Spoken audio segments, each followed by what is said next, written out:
St. Gianna Oratory presents Daily Thought of St. Francis de Sales for December 20th.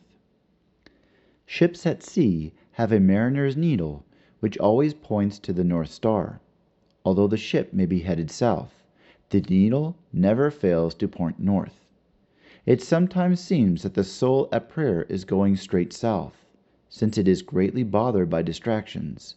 Nevertheless, the highest point of the spirit always looks towards God, who is its north. People who are the most advanced in the spiritual life often have such great temptations, even against faith, that it seems to them that their whole soul consents to these temptations. Yet they still resist at the deepest level of their being. Even though all their other faculties and powers may be filled with distractions, their spirit is praying. From the life of St. Francis de Sales.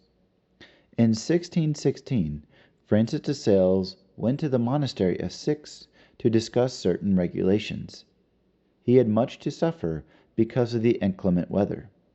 Even more, he suffered from these very people who should have blessed his arrival. Instead, they cast him out and heaped so much abuse on him that he had to retire to await the hour of God. He suffered patiently. Quote, "In the works of God, we must operate the way God does, and not the way man does.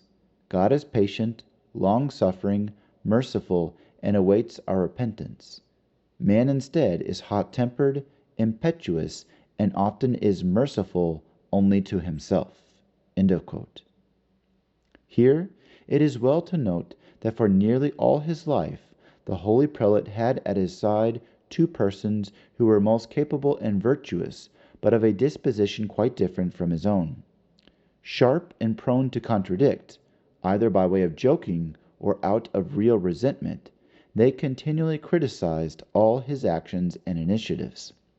Yet he displayed heroic virtue in his relationship with them, and even used to say that they were his guardian angels. On this occasion he had gone to Six against the advice of these two people.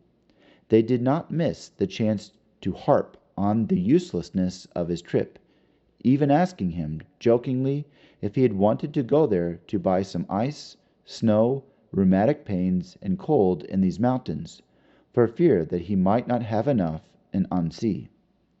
Without getting upset, the saint replied, "There is good seed in the ground under all that snow.